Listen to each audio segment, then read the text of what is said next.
Hello, I'm going to try something a little different this week. I'm going to read like this with the face cam on, so we'll see how it goes. And you can probably hear the whirring in the background of the fan in my room. That is essential because it's really hot right now. So, here goes with the first story. Hello r/paranormal. I've come to share my paranormal experience with you. A bit of background is that I work in a small family-run tea room in a town near the sea and next to a harbour. I won't name it for safety reasons, of course. The tea room is said to be haunted by a ghost called Mother Leakey. This comes from a tale that dates back to the 1800s. Mother Leakey's son stole from her, I think, but I'm not sure that's correct, and became a merchant. And after she died, she became very angry and would sink his ships and cause storms. I believe that the tea room is still haunted by this entity, and I have 3 experiences that prove this. The first one is very short. We have a door with glass panels that lead to where we keep all our stock out back. And one day, while I was alone in the kitchen, I heard a loud banging sound and a black shadow raced through this corridor extremely quickly. It was so quick that I blinked and it was gone. And there was no one out there, and nothing that could have been that shadowy and moved so quickly. The second is the weirdest. At our tea room, we're locally known for having huge scones, maybe around the size of a large orange, a bit bigger even. And I didn't see this, but our chef was opening up early so she could bake some batches of scones and cakes before we opened. She left the kitchen to take a phone call, and when she came back, the scones were perfectly stacked on top of each other and made a really tall tower. There was no one else working at the time, and no one who would do this anyway. Also, she never heard anyone come in or leave. The third is the creepiest one I've experienced. I was in the kitchen and there was someone else in there with me, and suddenly the same glass door I mentioned in the first experience slammed shut. And when I say slammed, it was so hard the whole frame actually shook, and there was no one behind that door, and the co-worker never even moved. A weird laughter also followed it. It gave me goosebumps. We checked afterwards and there were no doors open in the tea room and no wind outside at all. Creepy stuff. Thank you for reading, and if anyone else sees this and has any questions, I'll answer them to the best of my ability.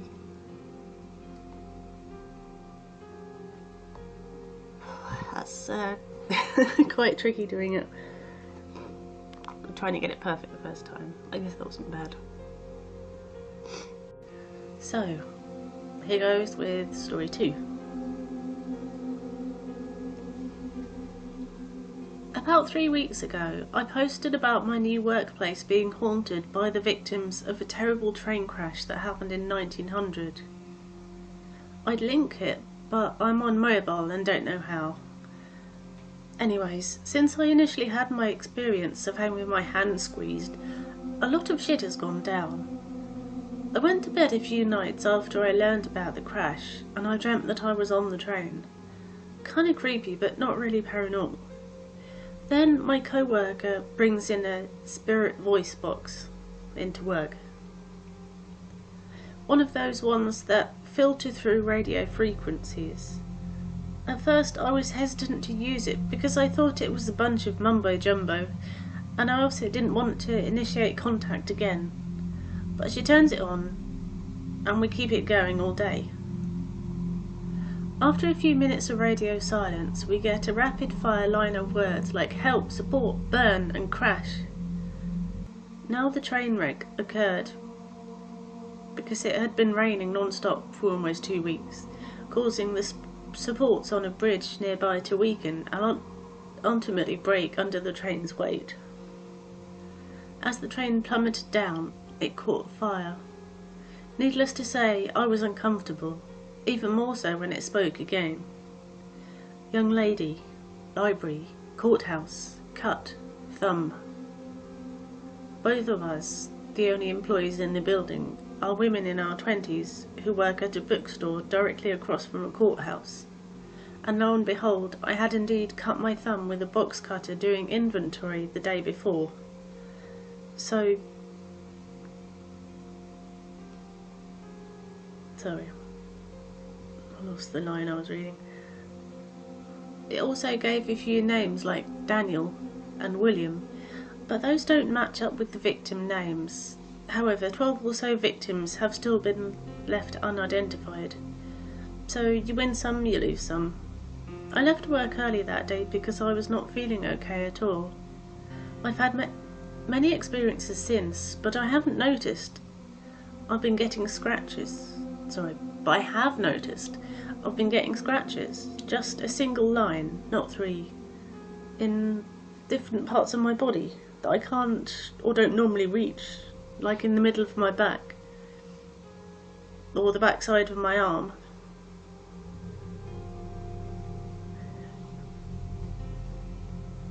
Does that make sense? I haven't had many experiences since, but I have noticed I've been getting scratches in spots on my body that I can't or don't normally reach. Just a single line scratch, not 3. Sorry, I think that's what she's talking about. Anyway, I'm a plus size woman, so keep that in mind when I say I can't or don't usually reach those areas. I don't know what's going on really, but it's all I've been able to think about, and now I get chills every time a train blows through town.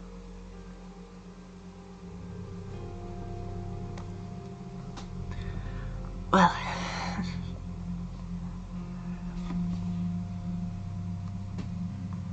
it's definitely a challenge reading it with this, so anyway, story 3.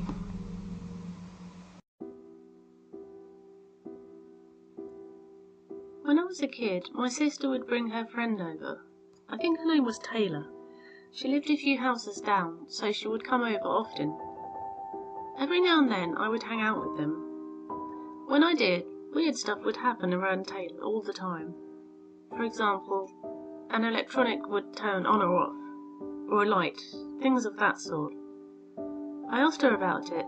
She said she didn't know why, and that she thinks it's a ghost following her. The weirdest thing that happened, which is something I'll never forget, was when I tested her on the spot, asking her to prove if the ghost was real. I told her to turn something on or off in my room as soon as I counted to 3. When I counted to 3, my RC car turned on by itself and started accelerating. The reason why this was so creepy is because the radio-controlled car had no batteries in it. It was battery-powered. I even picked up the car while it was moving and turned it over to see no batteries in it. Like I said, there are other examples, but that was the creepiest and least explainable. As a kid I was shocked, and thinking about it to this day, I still can't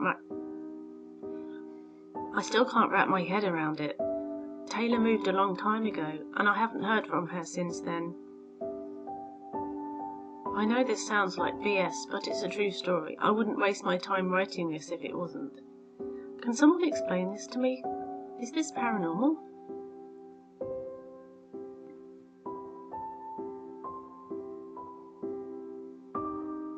I'm losing count already, so next one is story 4.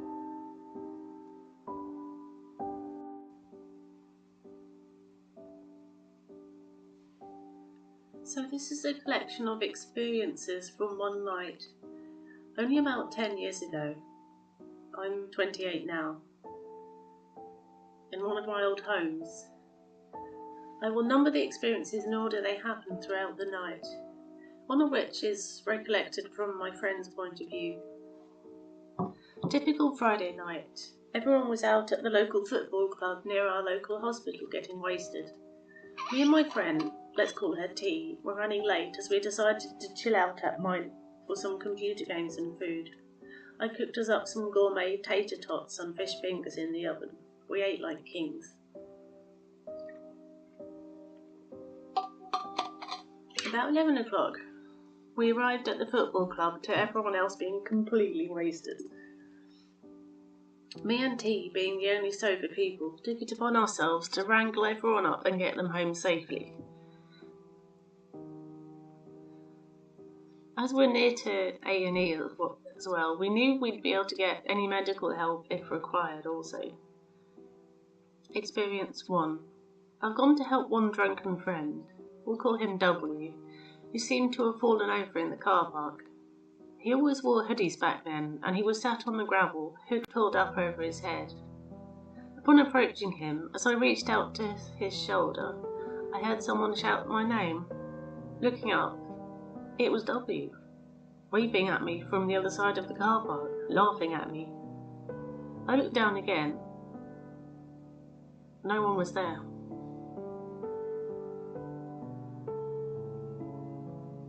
Experience 2. From T's point of view.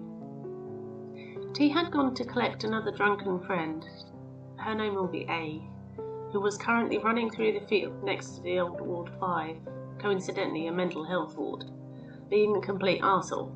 T lost sight of A as she hid behind the bush. As T gained ground and reached the bush, she trod on the bush to find no one behind it. Turning around, she found A running through the field back to the car park where myself and W currently were.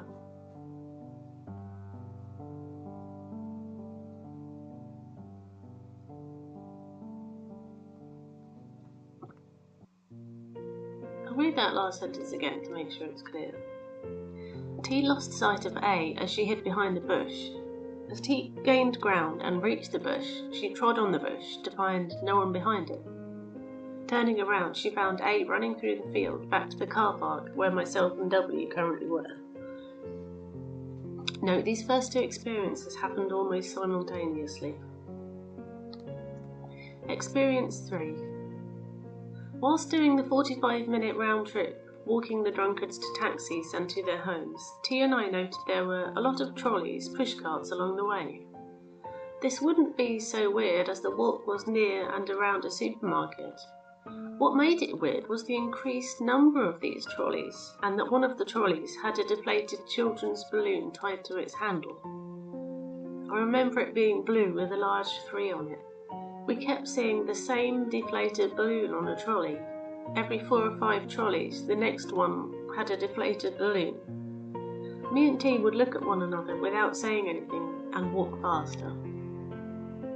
After everyone was home safely, T walked with me back to mine as it was about 2.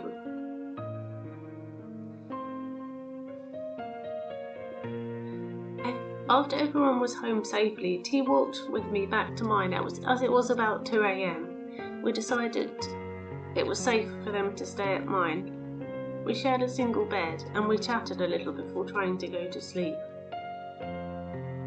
Experience 4.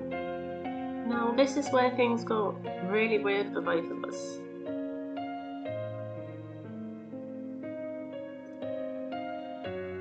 Everything from here we experienced together at the same time. We questioned each other throughout. I would ask her what she saw, for her to then confirm the same thing without me describing it to her. Anyway, it started with the room becoming darker, despite a street lamp being opposite my bedroom window. It was like something sucked the light from the room. The shadows in the room started to shiver, almost buzz with movement. When this movement seemed to increase, we noticed a shadow build on my computer chair, morphing in what we could only describe as a hunched-over person. This shadow remained still, not moving, just watching us. We couldn't explain why, but this shadow scared us. I remember feeling T huddle against me, gripping my arm as we watched this shadow. We could see other shadows moving across the ceiling, though my We could see other shadows moving across the ceiling, through my dresser mirror and around the room, buzzing and vibrating. Sounds disappeared. I couldn't even hear T breathing beside me or traffic from the road outside, just my own breath, almost screaming in my head. This entire experience lasted what felt like forever. Then nothing. It all disappeared almost instantly. Sound and light rushed back into my room. T turned to me with tears almost in her eyes. Their eyes. I don't know if T's are male or female at this point. We spoke quietly about what happened, trying to make sense. We couldn't. T eventually fell asleep, still huddled against me. I followed shortly after. The next morning we spoke about it again, still unsure what happened. We tried considering things logically. Neither of us had done any drugs that night before. Excuse me. And as we were on sober duty, we hadn't drunk anything either. Even if we had, there was no way we wouldn't have had the exact same experience in my room. That night filled our conversations for years after. We could never come to a conclusion.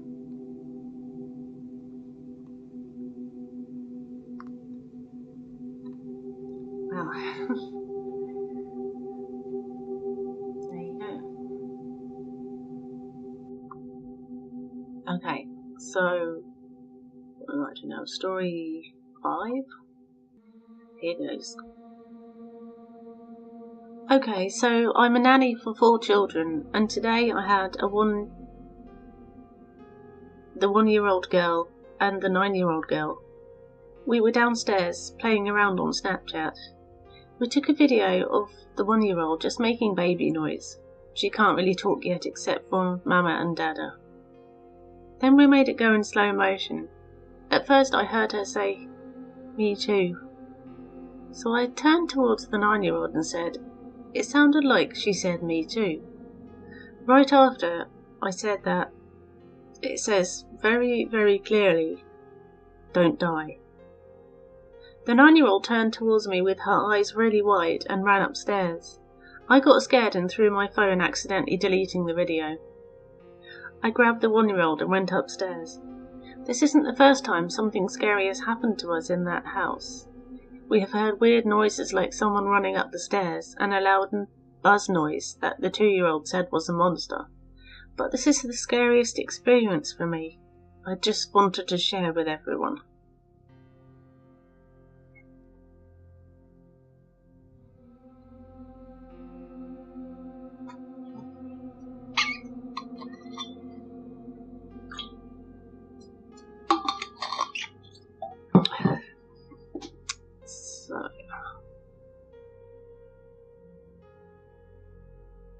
Okay, story 6. Here we go. Hey r/paranormal. I had been debating about making this post for a while now, and I'm finally taking the plunge today. These are some of the experiences that I've been... Sorry. Fudged up that line. These are some of the experiences that I have had while living in my house. These aren't very obviously paranormal, and a keen scientific mind might be able to help explain these away. But I'm convinced that I have had a few brushes with the supernatural. I can't get that word out. Obligatory apology for the lengthy post. There we go. This one dates back almost 7 years. I was on the computer doing whatever teens do when I heard a door slam, loudly, somewhere in the opposite end of the house. Figuring it would be my sister, who did have a habit of slamming doors when in one of her moods, I yelled in the general direction, asking what's wrong. When I didn't get a reply, I went to check on her. No one else was home, and the air was still. And the air was as still as summer noon. Sorry. Trying to get my head around the last half of that sentence. On not getting a reply, I went to check on her. No one else was home, and the air was still as a summer noon. No idea what made that door slam so loudly. My house has a terrace just outside my room. I love it and spend countless hours in there pacing as I gab on the phone, sneak an occasional smoke, or just take in the scenery and contemplate things. But something about the place gives me the creeps at night. The fact it faces a thicket of trees doesn't help. Invisible critters create a shrill cacophony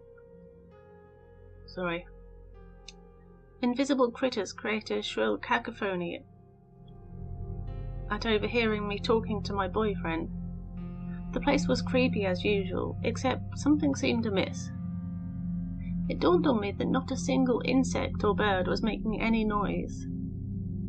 Wondering if a snake had wandered into the neighbourhood, it has happened before, I futilely attempted to peer down into the velvety darkness. As I neared the wall close to the thicket, I suddenly felt colder and could see my breath condense in front of me. This was extremely unusual, given that it was an Indian summer night with temperatures close to 80 degrees.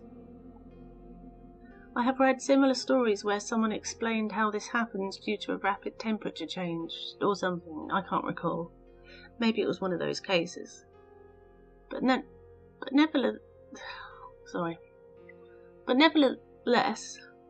nevertheless, I hastily made my way to my room and continued my call.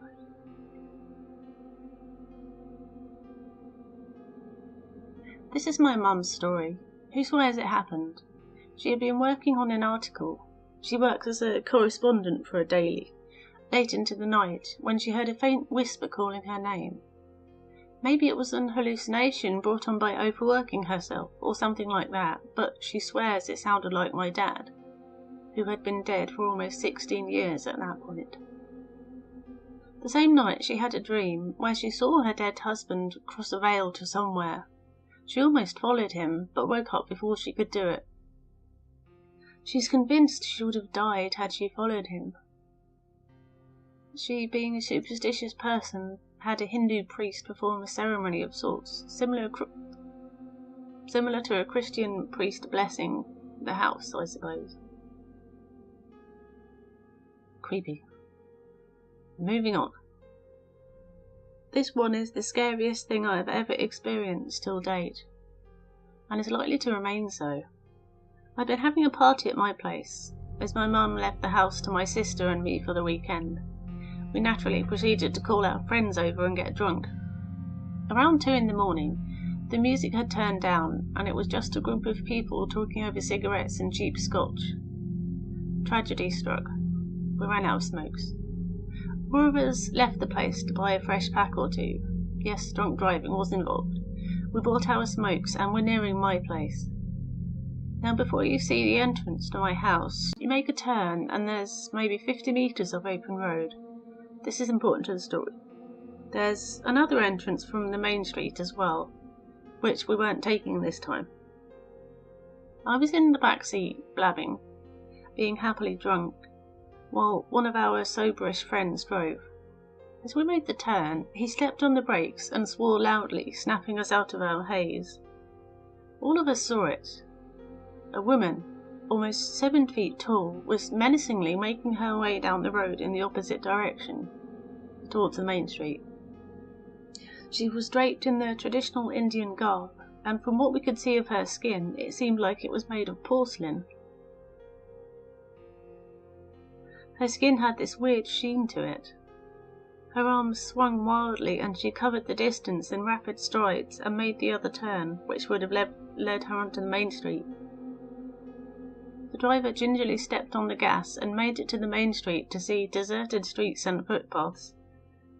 Save the occasional car or stray pooch, there was no traffic. We went back home and passed the rest of the night swapping spooky stories. I still can't forget that terror I felt. Was it an alcohol-induced vision? Maybe, but how could the 4 of us have the same hallucination?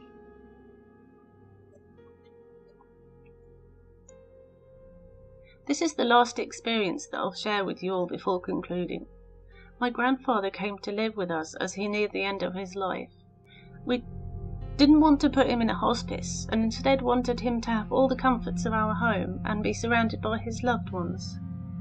We set him up in a spare bedroom, brought his favourite rocking chair and his hand-rolled cigarettes. He lived with us for almost a year before moving on. The spare bedroom was brought back into use, and I let one of my friends from uni sleep there after it was too late for him to go home. He didn't know my granddad had lived there, but the next day he told me of the salt-and-pepper-haired man smoking near the window as he slept. He said he could smell the unfiltered cigarette smoke. Maybe my grandfather's photo on the mantelpiece could have subconsciously given him an idea, but that doesn't explain the smell of cigarettes. Sometimes I'll have dreams of him, my granddad, if I choose to sleep in that room for any reason. In those dreams I'm convinced that he's still alive.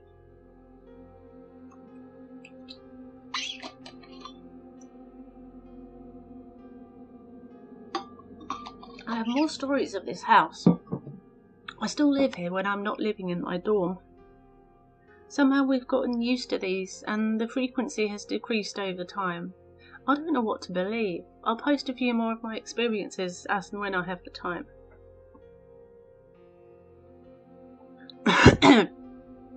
Well, sorry about that. I fudged more in that story than I have in any of the others so far.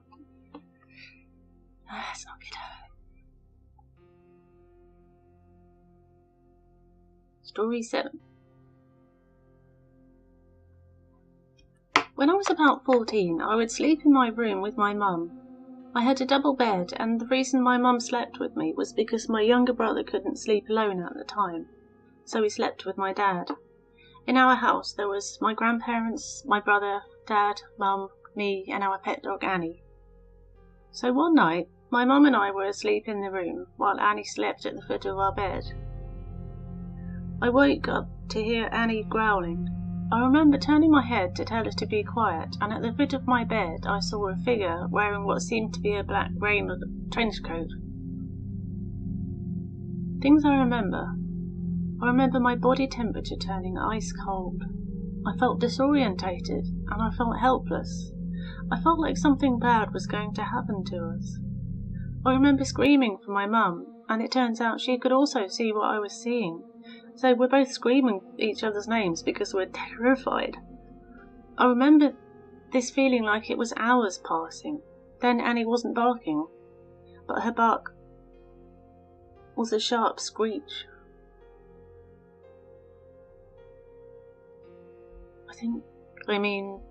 Annie wasn't barking, her bark had become a sharp screech. We were both in a panic, and we couldn't stop screaming with fear. It literally stood at the end of my bed facing us until my dad and grandparents came running into the room. As soon as the light went on, the figure was gone. I'm basically asking for some insight. I'm 23 years old this year, and it still bothers me. Has anyone ever had any experience seeing something like this? Or has anyone experienced what I did? Like the coldness and the fear. It's really weird because I still have moments where I wake up at night, my sweat is ice cold, and even though that thing isn't at the end of my bed, I'm still scared. I just don't know. I've tried talking to people about it, but no one has really been helpful. Someone said it sounded demonic.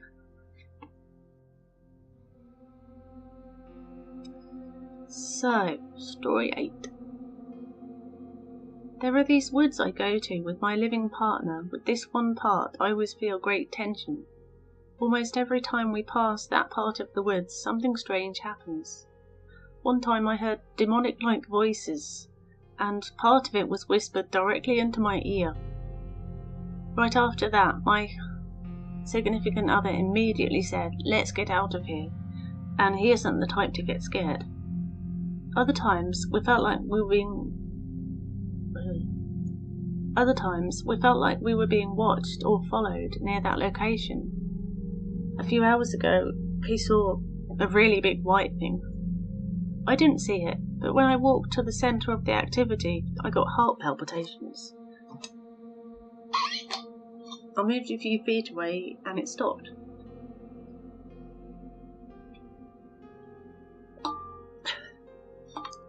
He said it was a big and formless white thing that jumped away into the trees.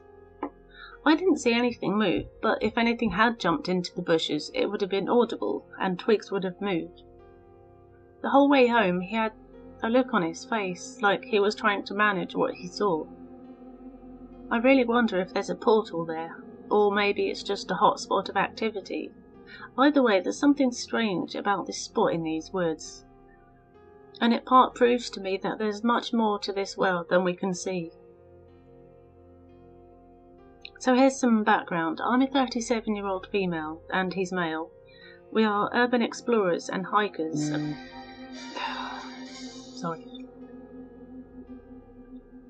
We are urban explorers and hikers, and sometimes go into abandoned buildings, even in ones said to be haunted.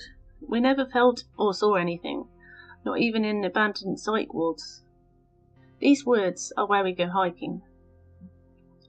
I want to be clear that he doesn't think he saw something, he knows he did. So, there we go, that's all the stories I have for the moment.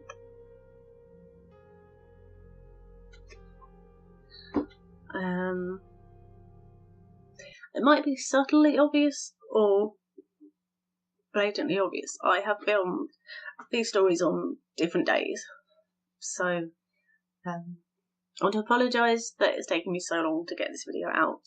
I hope it's worth it, and if you enjoy this new format, let me know in the comments, because I know some of you miss seeing my face.